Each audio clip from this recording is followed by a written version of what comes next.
세월호 참사 이후 해마다 4월 16일은 국민 안전의 날로 지정돼 운영되고 있습니다. 일상 전반에서 생명과 안전을 지키기 위한 노력도 이어졌지만 아직은 갈 길이 멀다는 지적도 많죠. 이 안전사회로 가기 위한 과제, 진태희 기자가 짚어봤습니다. 모든 초등학생이 의무적으로 배우고 있는 생존 수영. 유치원생부턴 매년 51시간 이상 안전교육을 꼭 받아야 합니다. 세월호 참사 이후 교육 현장에서 안전의 중요성이 강조된 덕분입니다.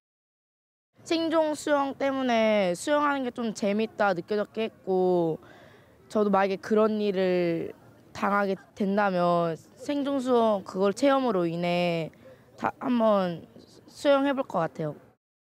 재난에 대응하기 위한 안전망도 지난 10년 동안 조금씩 강화됐습니다. 재난안전법은 국가와 지자체의 책임을 늘리는 방향으로 수정했고, 정부 조직은 재난 현장의 최전선에 있는 지방과 연계를 강화하는 방향으로 바꿨습니다. 예산과 인력도 보강했습니다. 하지만 이 같은 노력에도 지난 10년 동안 비슷한 참사는 되풀이됐습니다. 시스템은 갖췄지만 정작 움직여야 할 때 제 기능을 못했기 때문입니다. 세월호 참사나 이태원 참사나 오송 참사나 여러 참사들이 공통점이 있습니다. 법으로 정해진 것을 위반한다. 그리고 거짓을 한다.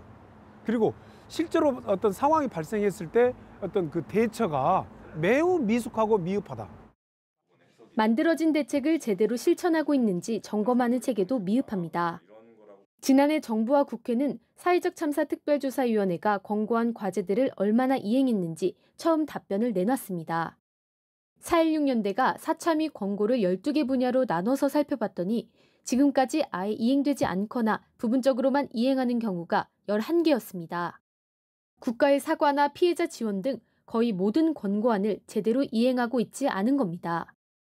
실제로는 제대로 안 지켜지고 있구나, 그리고 그것을 점검할 주체는 없구나 라는 것을 확인할 수밖에 없는 구조다. 점검을 비롯해서 진상조사라든지 그리고 피해자 권리를 보호하는 부분 관련해서 당연히 어떤 단일한 법으로 전체적인 체계를 아우르면 좋겠지만, 유가족들과 전문가는 더 근본적인 변화가 필요하다고 말합니다.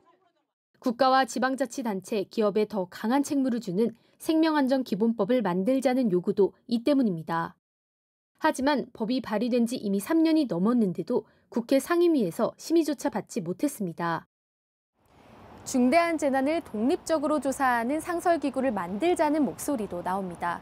특히 재난관리 책임을 맡은 각 부처가 조사를 맡게 되면 셀프 면죄부를 줄 가능성이 크다는 이유에서입니다. 앞으로 모든 재난참사가 일어날 때마다 그때마다 특별조사위원회를 만들으라고 외치는 것이 아니라 국가에서 그 조사기구를 통해서 제대로 된 진상규명, 책임자 처벌을 해야 된다고 생각하기 때문에. 참사와 재난이 끊이질 않았던 지난 10년. 더 이상 비슷한 재난이 반복되지 않도록 기본적인 안전망부터 제대로 점검해야 한다는 지적이 나옵니다. EBS 뉴스 진태입니다.